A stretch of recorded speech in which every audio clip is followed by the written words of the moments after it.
Here's what it means to be poor and to look poor from a refugee who lived under poverty for 20 years. Welcome to Whole Mindset Mastery. My name is T.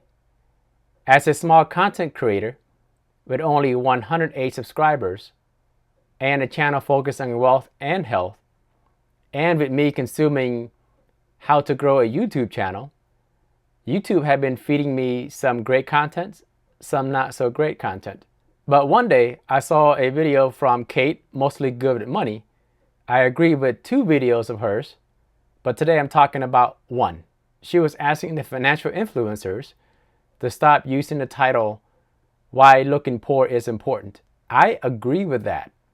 With 99% of financial influencers using that catchy phrase as a title is demeaning to the people that are actually poor. As far as I know, I haven't seen any financial influencers that use a different title. If you look at all the financial influencers, they use the exact same title, "Why Looking Poor is Important." Kate inspired me to chime in, be the 1%er that say it differently. I'm going to give you why the title "Looking Poor is Important" from the perspective of a person that lived in poverty for 20 years. That's 13 years in the refugee camp and 7 years in Long Beach, California.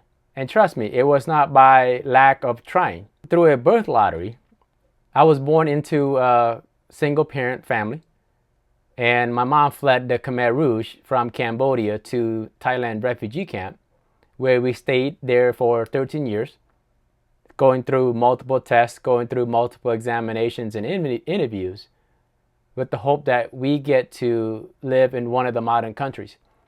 That can be America, Canada, Australia, France, Germany. It didn't matter.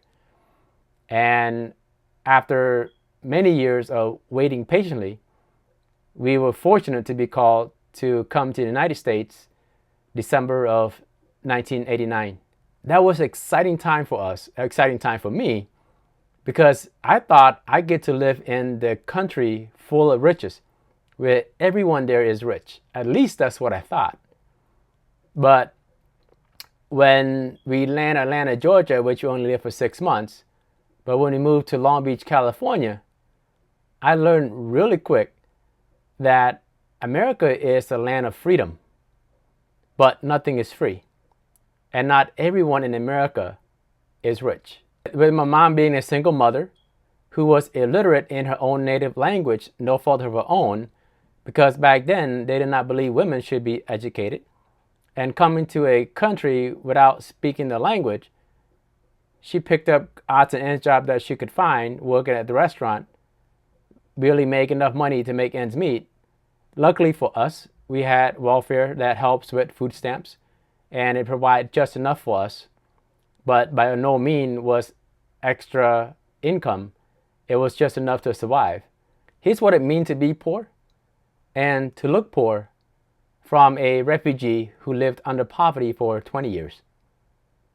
Try eating rice with watermelon, eating rice with fried fish, sometimes adding water to rice to make it fuller so that we have more rice to fill up our stomach.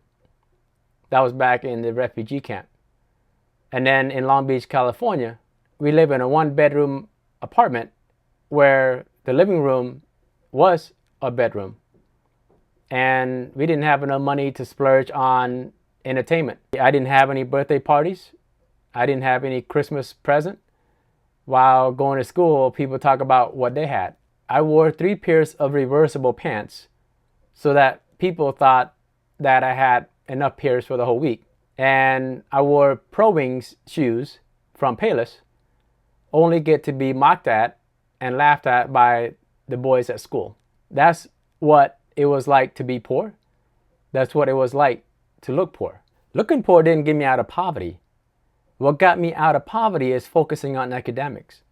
What got me out of poverty is going back to school while working a full-time job. There were some semesters where I had full-time job and went to school full-time as well. That caused me to have some days where I didn't have any sleep for over 24 hours. When I was at work as a production hourly employee, I took on responsibilities. We call it area responsibilities, where we get to learn to be in, leadership, quality, safety, things like that. And people and my teammates at the time was questioning, why would I do such a thing when I didn't get paid a single penny more? But I did not listen to them. I just view that as an opportunity to learn on a job for free. It was that action where I ignored all the naysayer and just focus on what can I learn, what skills can I learn, so that I can take all the skills that I learned over the years and compound that over time so I can get a better paying job. On top of that, I dedicated one non-negotiable hour where I learn new skills, where I read on things that is not relating to my work, is not relating to my school. Any topic, any subject, anything that I can learn that I can compound my knowledge and skill set. It was not one thing that took me from poverty to prosperity. It was a combination of all those little things that stack up. Over time, allowed me to earn a low six-figure income. That is base salary plus bonus plus stock options. On top of having more income, I also lowered my expenses, therefore increasing my savings rate, which I took those extra money and allowed to earn more money for me. So none of that is looking poor. You can look poor all you want, but if you don't take all those small little action, it's not going to change your circumstance. Again, I have a lot of respect for many of those financial influencers, but the title needs to change. They can make it more like, don't drive or wear your wealth, or live below your mean is important. But using why looking poor is important is deceiving.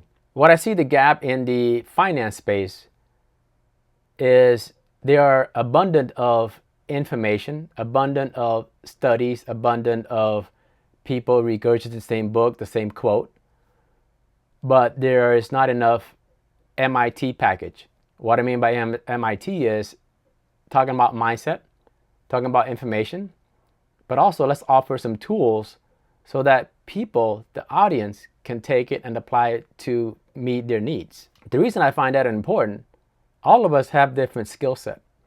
All of us have different background, different environment, and different learning styles. And we are hardwired differently. For example, if you give me computers, datas, I can give you some fancy report, I can build up some nice visuals, and I can go to town with it. I can make all those things work. But if you give me hardware and ask me to do building some simple things, DIY stuff, you not only have to give me the tools, but you're going to have to walk me through it. And then I'm going to fail it multiple times, and I may get it done, but a year later, if I don't do it again, I'll forget about it. But when it comes to software and computer, just give me them, and I go to town. Sometimes it's not good enough just to talk about what to do, what not to do. But there are people out there that need some step-by-step instruction to change their life, to have an impact. That's what I focus on this channel. I talk about mindset, I provide the information, and I provide the tools. But the only downside is I'm a small channel, and the algorithm god, maybe it's me because I'm boring, I don't know. Working on it, getting better, but who knows, right? My ask to the bigger finance channels, let's give people that are struggling, that are living paycheck to paycheck, that wants to improve their quality of life, let's give them information, research, and tools. Show them how you get from where you were to where you are. I understand that all of us have different paths. There is no one straight path. There is no one best way. But if all of us collectively show people how to do it, my hope is together we can get people out of poverty. Together we can get people to live a free life. Freedom to choose where to work, when to retire, when to pursue their passion and purpose. Where work is not have to, but get to. And that is what I focus on this channel. But unfortunately, with being a small content creator and being not as good in front of a camera, my content doesn't get picked up by the algorithm, and it hasn't been growing as fast as I would like to. But until then, my hope is the bigger channel is pulling the weight and try and get more information out to more people. For my current subscribers and future subscribers, I'm working on the budgeting series and investing series, and that should round up wealthy and healthy aspect of this channel. It's taken me a while to develop because my current budgeting tool makes sense to me, but if I want everyone to be able to pick it up and go and start using it right away, it needs some development time. But when it's complete, I'm excited to complete the whole intent of this channel, where I go over the mindset, the information, and give you the tool, actionable item that you can take and improve your quality of life.